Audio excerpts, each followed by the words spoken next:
Very good. Well, welcome everyone. Thanks for coming to this talk. We'll begin with a short prayer. Come, Holy Spirit, fill the hearts of your faithful and kindle in them the fire of your love. Send forth your Spirit, and they shall be created. And you shall renew the face of the earth. O Lord, who enlightens the hearts of your faithful by the light of the Holy Spirit, grant that in the same Spirit we may be truly wise and ever enjoy his consolation. Through the same Christ our Lord. Amen. Saint Thomas More, Pray for us. Our Lady, Help of Christians. Pray for us. In the name of the Father, and of the Son, and of the Holy Spirit. Amen. So, thanks for coming once again. So the topic for the talk today is the patriotism and participation in the electoral process. And I thought it was an appropriate topic to talk about because obviously we're coming up to a federal election. So it's good to have a little bit of a look at what patriotism means for a Catholic, and then how we can actually be involved in the electoral process and prepare to go into the electoral process with conscience properly formed and in a way that we exercise our duties, our responsibilities as citizens in a way that's inconsistent, that is consistent with our faith, and also serves to build up the common good. And so then I want to define what patriotism is and just look at some of its foundations and background, and then we'll look at the sorts of principles that should form us in forming our views and exercising our right to vote and participation in the public life. So patriotism is, it comes from patridos or patrida, which is the Greek word for one's homeland. And so it's got to do with someone's homeland. Now, in Australia, where we've got a country, there's so many, for those who've come across the seas with boundless plains to share, as we say in the national anthem, it's a country that has many, many migrants, myself included. So you've got to ask for what that means. It means Australia is our new homeland, but we've obviously come from a history, a background of other countries that previously we had considered our homeland. So when a country is considered your homeland, it means it is just that, your home. It's a place where you have your life now, and you have your future, and you're planning to be here. But the attitude of patriotism is in fact something that cuts very, very deeply.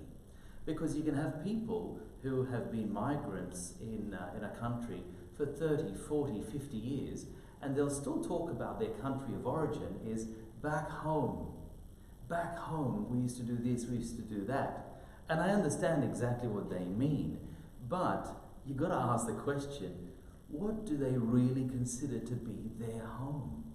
Is their home here, or is their home, in fact, where they've come from? And that's a very serious question to ask, because that's ultimately where your loyalty lies.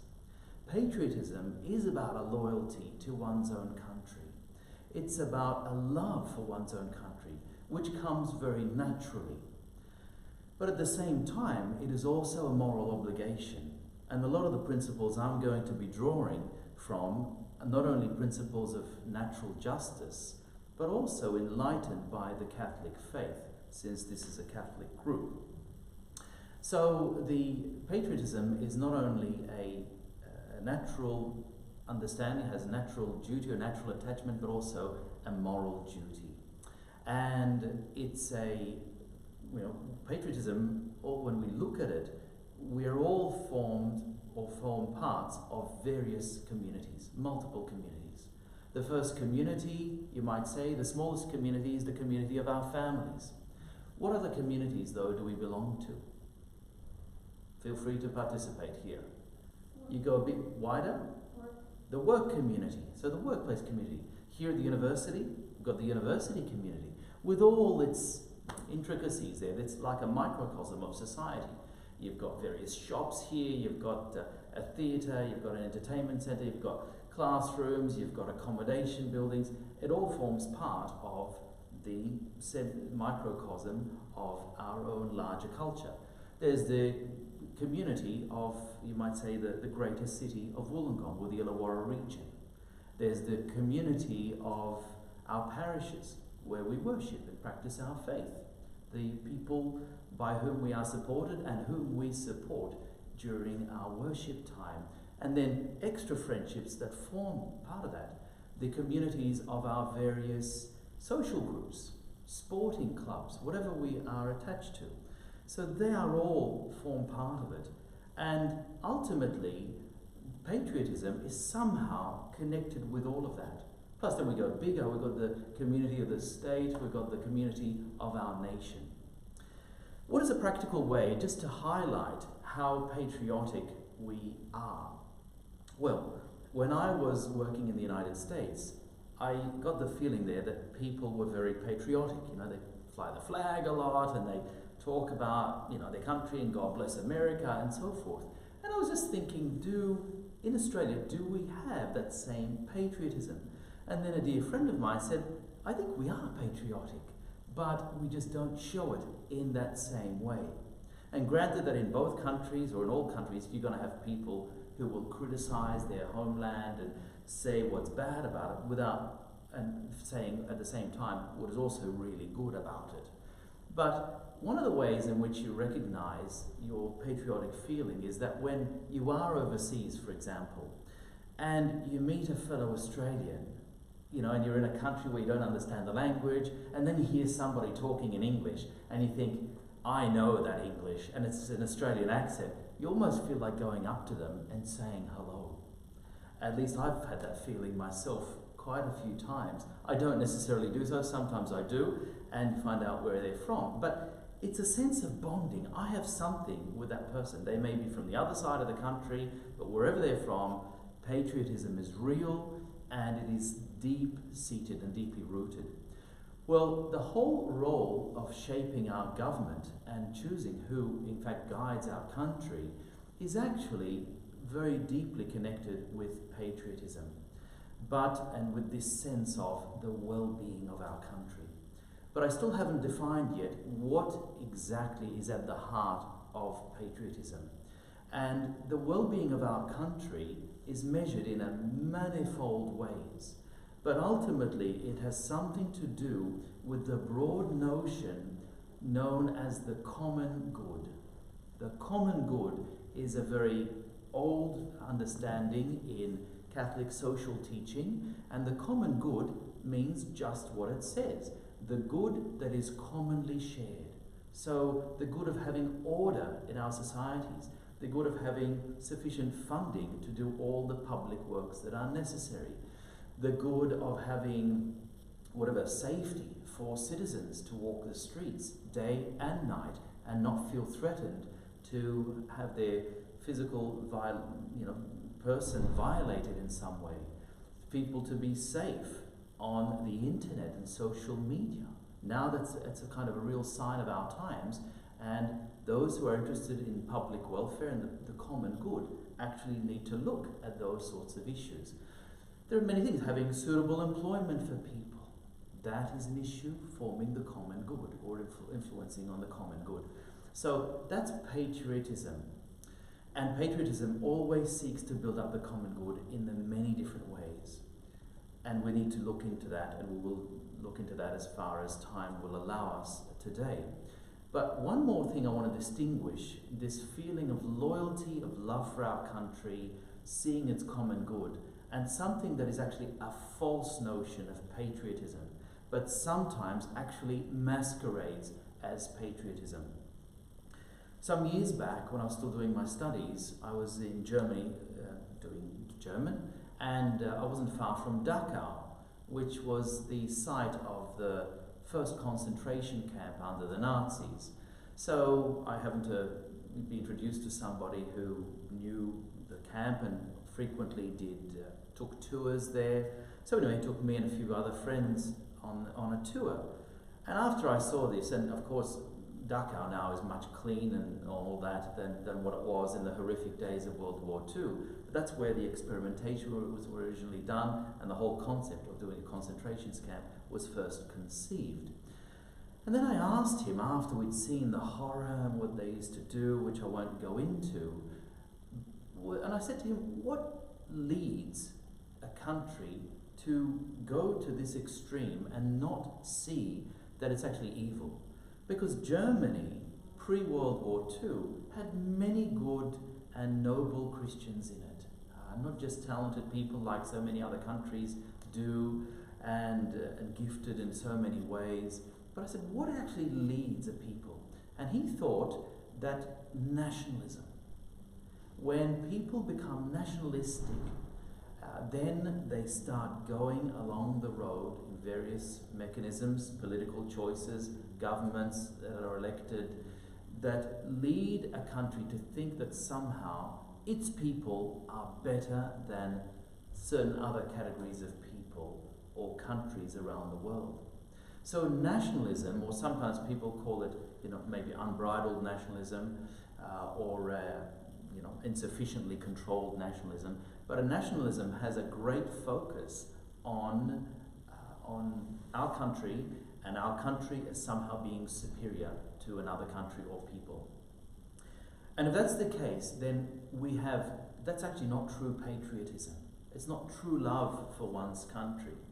And then someone may object and say, well, but we should look after our own interests first, and then the interests of other countries. That might be the case. But if you look after, or we look after our interests, while forgetting that we also have neighbours, then not only have we stopped being Christian, because Christianity teaches us to look after our neighbour as well, but also we have actually stopped seeking the true good of our country. Because our country on this earth actually works in the middle of a whole complex network of political alliances, economic ties, defences, whatever it happens to be. And the richness of our own culture helps to enrich the cultures of other countries, but also the richness of other countries and cultures enriches our own. So true patriotism not only looks after the interests and well-being of the common good for Australia, but at the same time must also look at a proper welfare of other neighbouring countries in particular. So that if, for instance, we saw other countries that are heading in a nationalistic line, as World War II or pre-World War II Nazi Germany was doing, some countries said things, but many were too silent until it was too late. They could see the war machine being built up. And even when Hitler invades Austria, and then finally, invades Poland on the 1st of September 1939, we're at war. He's broken the line. Nobody really wanted to say anything. And that's a failure in some respect of proper patriotism of that country. Nobody wants to get their hands dirty. But if we're going to be good and truly faithful citizens of our country, we must be prepared to speak out in love for our country in all that means. And that's much easier said than done, because to speak out for the good of a country, then it means sometimes being criticized, especially if it's unpopular. For instance, various laws, and we'll get on to that.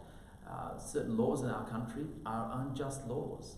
They're actually evil laws that permit evil things, and we should resist those in whatever way we can. But I wanted to make that distinction between patriotism and nationalism. It's not the same. Patriotism is the virtue. Nationalism is in fact a distortion of real virtue and opens the doorway to problems down the track. So then, how is the common good actually built up? I mentioned several areas where the common good applies, but the common good is something that applies when all the individual citizens together are fulfilling their responsibilities. So you've got the police force doing their duties properly.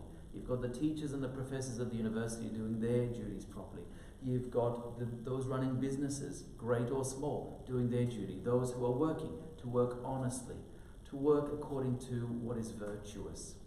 And if everyone did this, then the common good is built up. Now, question. Hello, Father, which world are you living in? Who actually does that all the time? And the answer is nobody does that all the time. We all have our defects, we all have our shortfalls, and sometimes we don't work towards the common good. So that's why we need basic principles to actually help us there. So one of them is by abiding according to the laws of the land. 2, things like paying our taxes. We don't want to pay our taxes all the time, but we do need to pay our taxes. Other things, just generally to live honest lives and to also take every opportunity to share our faith.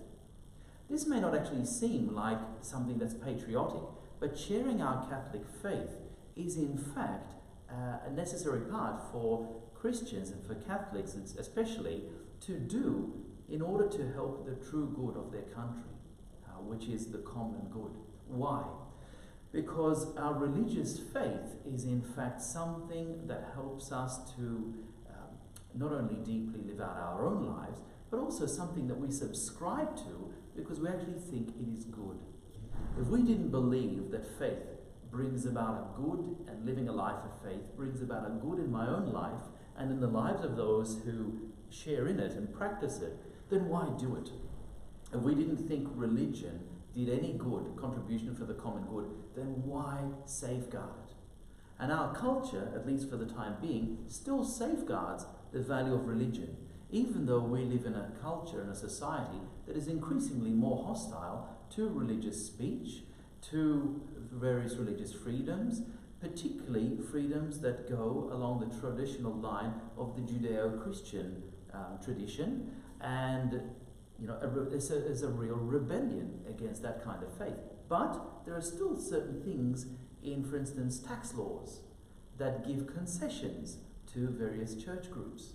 What's that about? That's a recognition by those who formulated the laws to say that, they are making a contribution to the common good, we need to protect this, and so we're going to ease the burden of taxation or other revenue-raising mechanisms from these groups so that they're working for a not-for-profit, and we want them to continue what is there.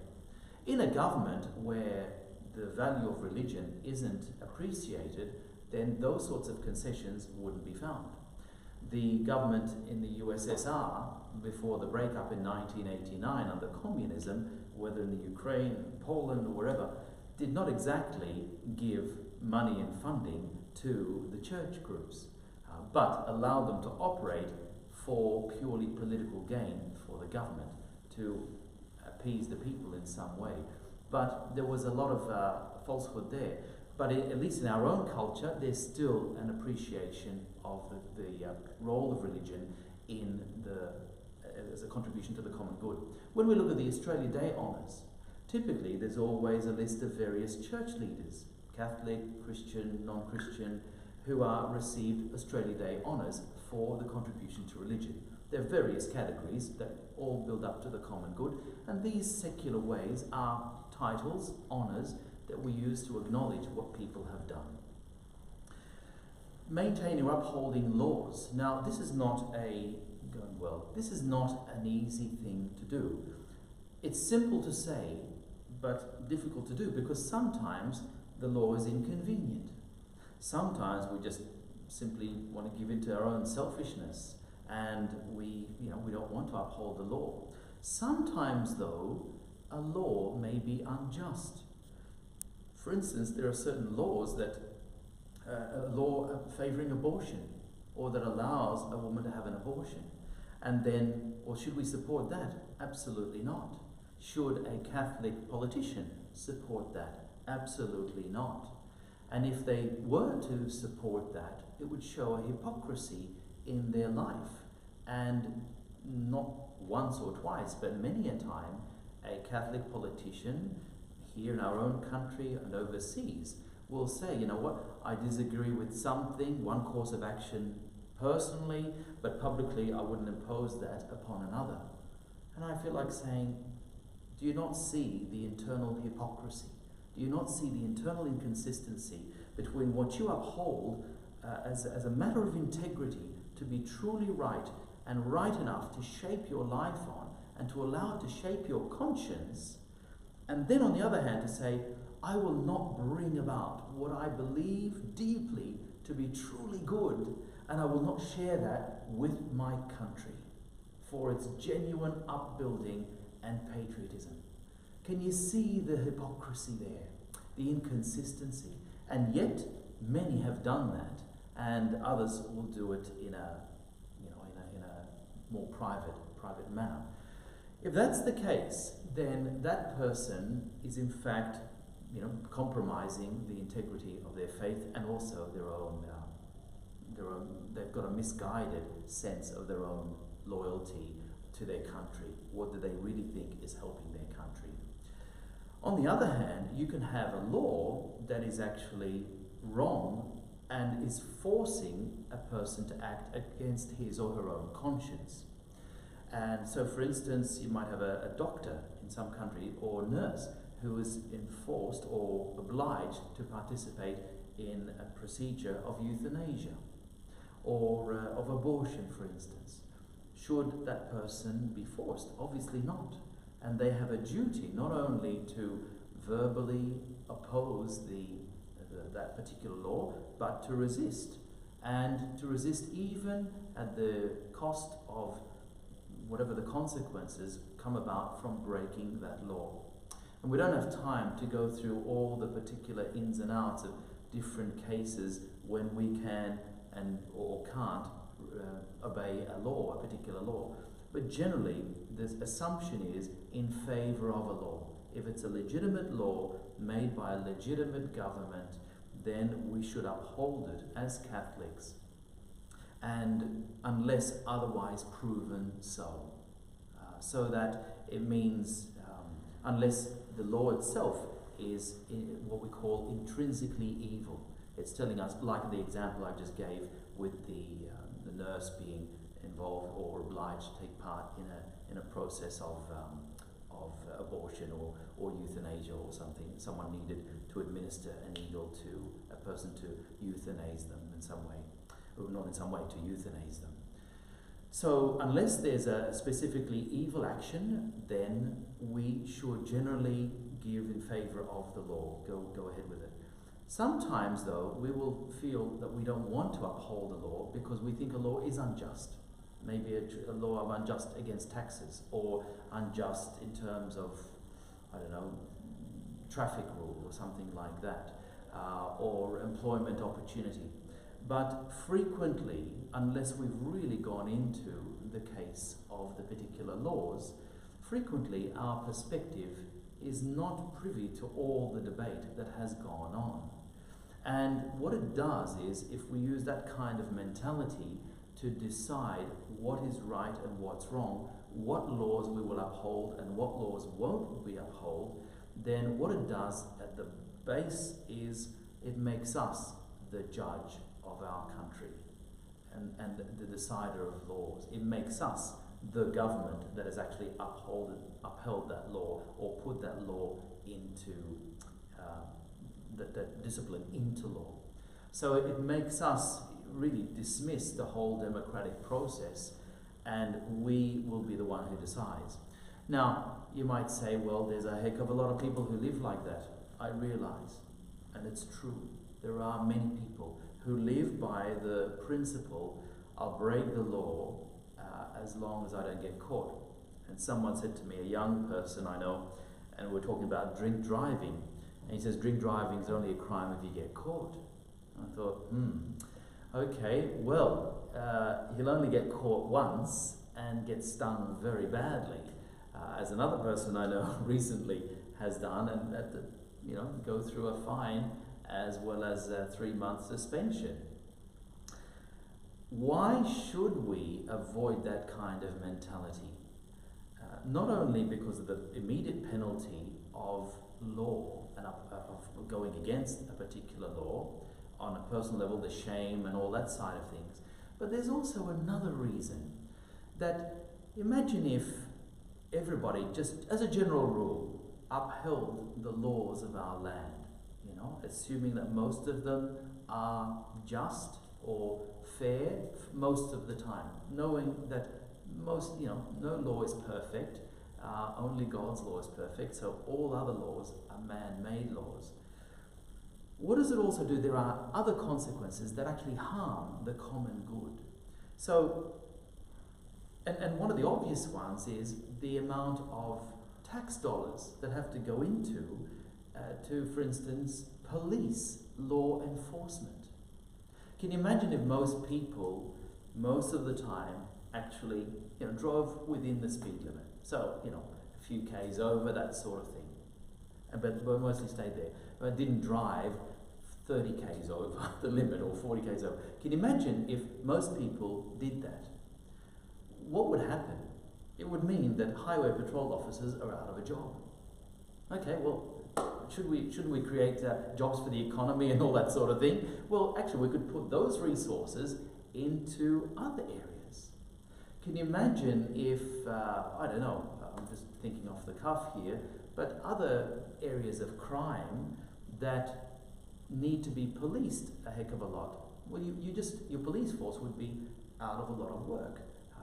If people took greater care, for instance, with dangerous situations, then certainly the fire brigade and the ambulance officers and the whole mechanism would be better used to the more genuine emergencies that don't come about because of people's carelessness.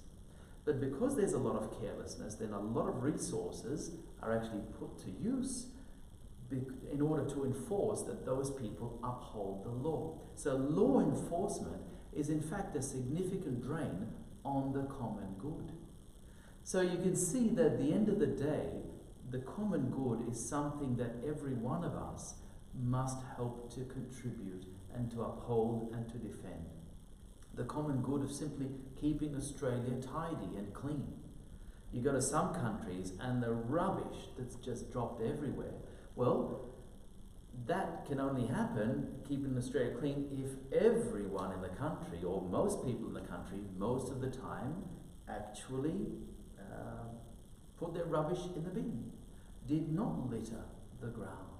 And if they saw somebody littering, they would challenge them. And there's a risk in that, because you get told off what you can do, or maybe get a black eye.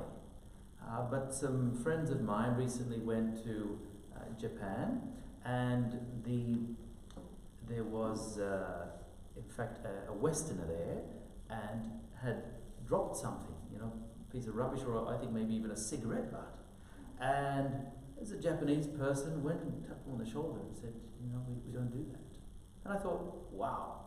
And they didn't do it in an arrogant manner or anything like that, just said, we don't do that. It was interesting. I wonder how that sort of thing would go down in Australian culture. We'd say they'd be using some kind of hand gesture, which I can't put on camera. But you know what I mean? So that is, that those people are upholding the common good.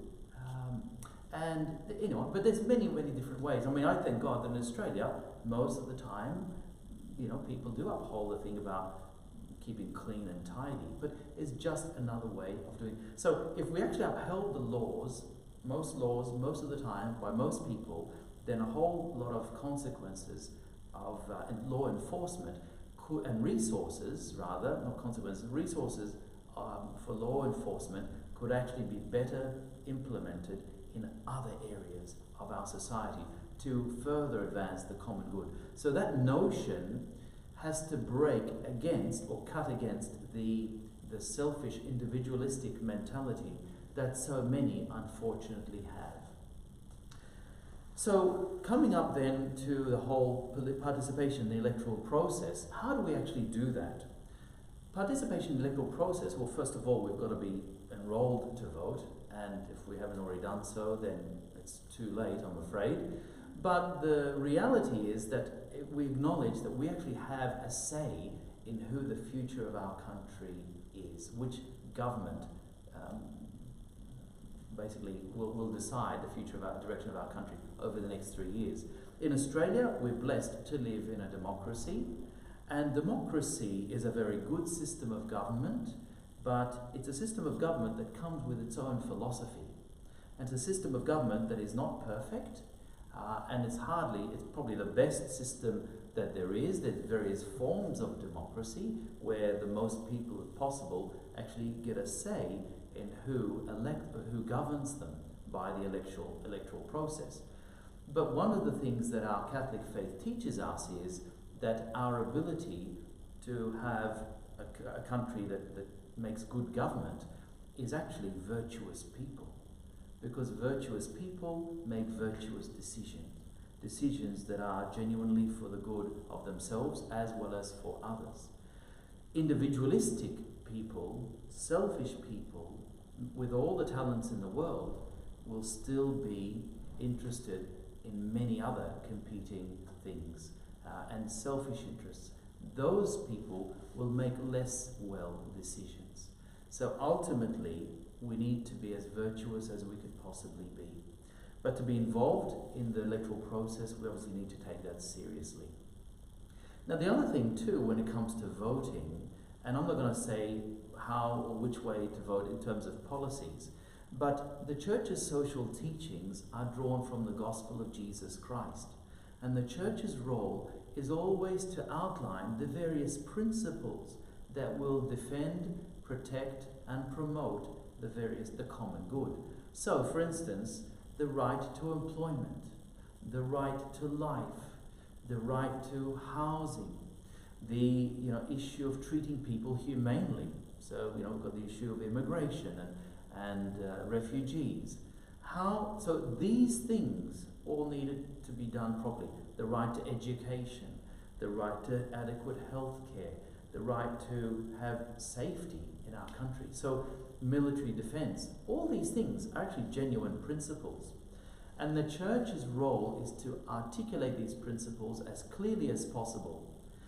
And then to stop there. The Church's role, or the role to develop the actual policies that, for instance, best implements the right to education, or adequate housing, or treatment of refugees.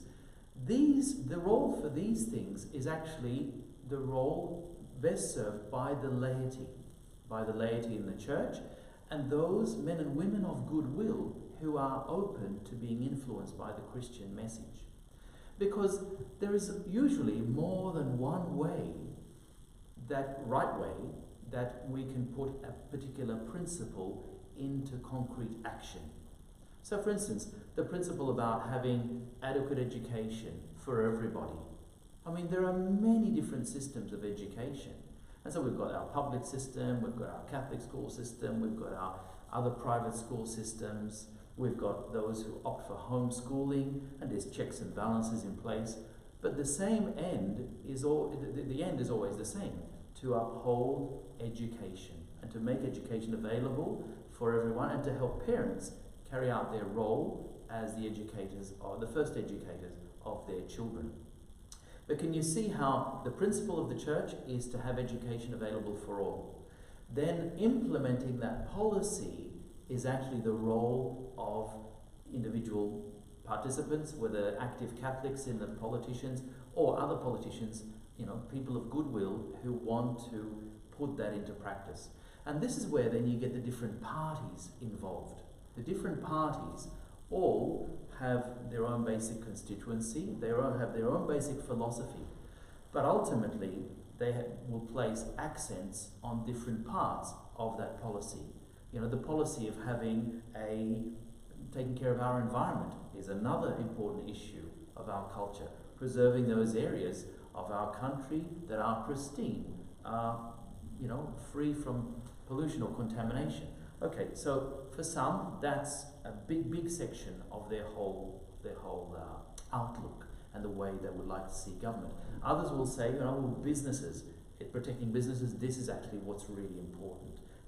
For others, it will be education and defense, or having suitable employment. The fact is, all of the issues are actually important, but the way in which we put them into practice, that's where the level of policies comes into play, and that's not for the Church to actually articulate, but for conscientious lay people, and amongst them, active Catholics, to actually nut it out in the political square. So therefore, if we're going to faithfully participate in the election process, we actually need to be familiar with the various policies. And being familiar with the various policies isn't something that's easy to do. Well, you might say it is, because if you've got 24/7 up your sleeve and you can just watch telly all day and read the newspapers from all the different sides of politics and in fact, talk to various specialists, the fact is we all have limited time. So what can be realistically asked of us is that we are as familiar as we can be of the basic issues that have to do with our own culture, our own society, and particularly with this election. The only time when an issue is in fact the principle has to also be the policy is in fundamental things like the right to life. The right to life is the policy as well, because there's no other policy except protecting the right to life that we can actually support as Catholics. So anybody who fundamentally goes against the right to life, we should oppose that kind of political platform. Also, to look at things like, the health of a country and the common good isn't just a matter of economic health, but it's also social health. And social health means also making policies that uphold in a first place the life of the family and marriage in a particular way. So that is a very, very fundamental thing that a political party actually needs to do. And we need to look at which political parties do that in the best way possible. Another thing too, in our exercising of our role in the electoral process and exercising our patriotism, is to exercise our conscience, to really pray about this, to ask God, show me how to do this. Show me which policies, which politicians seem to have a more reliable character, which ones seem to be more genuine, sincere. Granted that they're all trying to win an election, they're all trying to put their best foot forward. Who has a more consistent track record? And that can only be done to whatever time that we have available. Another point that we often do, or perhaps we've known others to do that, is that of voting always in the same way, because my family has always voted that way. So one particular party will always get my vote, regardless of the political platform that they're actually promoting. That is actually an irresponsible use of my right to vote, which is also a duty according to Vatican II in Gaudium et Spes, paragraph 75. So I need to be, in a sense, to exercise my proper patriotism in the election process, I need to be a swinging voter, to be open to seeing what is really the politician that is promoting the best good for our country in accordance with the light of faith that I see, and that way voting according to my conscience, in the presence of God, and also trying to build up the common good as I see possible in light of the different policies that are being presented. So, happy participating in the electoral process. We're going to have to wrap it up there, but we do have a few minutes for questions if anyone would like to ask something. I didn't get into the disobedience of unjust laws or the possibility of having to participate in an unjust war or a just war for our country as part of our civic or responsibilities or patriotic, but anyway, we can talk about that in another time. So any questions, please? Yeah? You talked about sort of resisting unjust laws. Yes. And you sort of made the difference between sort of some laws that are maybe a bit more obviously that you should be opposing, but then to have a disposition of following them until proven otherwise that they are bad, potentially. So I think that's what you're saying. Mm-hmm. But what do you think is there like a handy sort of almost tool to sort of measure a law by in terms of... Yeah. And usually it requires some kind of, again, assuming that we're acting with honesty and genuineness. We acknowledge that a government is legitimately elected, and we're trying to uphold the common good. So there's ways of finding out, what is the correct interpretation of this law. Because sometimes there are various conflicting interpretations of a law. Some will say, yeah, it should be upheld, others not. For instance, some will uphold traffic laws blindly. It should be exact as it is. If it's a 60 kilometre an hour speed limit, that's what you should be doing. That's ridiculous, But the way, in fact, the police enforce it is within the enforceable speed limit. So basically, anything up to 65 or 70, people tend to be pretty safe, But you may have a police officer who wants to be very strict about it, and then you pay the fine. So that's, it might be a more banal kind of thing, example. What's another example, though, that's a bit more strict? In terms of, say, paying taxes, it could be more grey. We're all under the obligation to pay some kind of a tax. In terms of our responsibility, though, or our possibility or capacity to pay tax. But we all have also you might say, an obligation or a right to avoid paying unnecessary tax. And that means doing some investigation. I recently have had some contact with the Australian Taxation Office to clarify a position that we had in the parish, in my parish. And to my great happiness, it was actually in our favour, But had it not been the case, then we would not have had the tax concession that we had. And when I was talking to the person from the taxation office, she actually said she was actually very helpful. She wanted to help me achieve my end, which is to save and minimise taxation. But we went through the official documents and we did that. Now, the thing of paying unjust taxes, you might say, well, I'm already very poor. I can't afford to pay those taxes. It's going to be to put me in the red and have not even the basic necessities.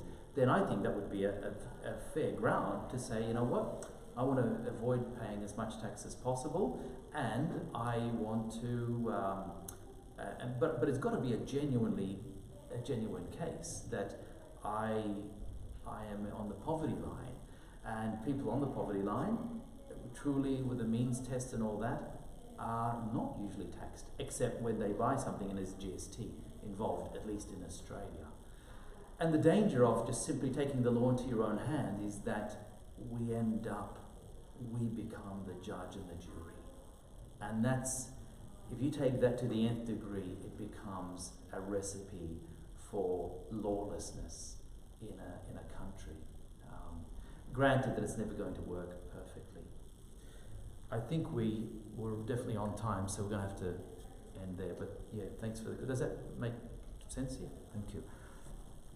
Glory be to the Father, and to the Son, and to the Holy Spirit, as it was in the beginning, is now, and ever shall be, world without end. Amen.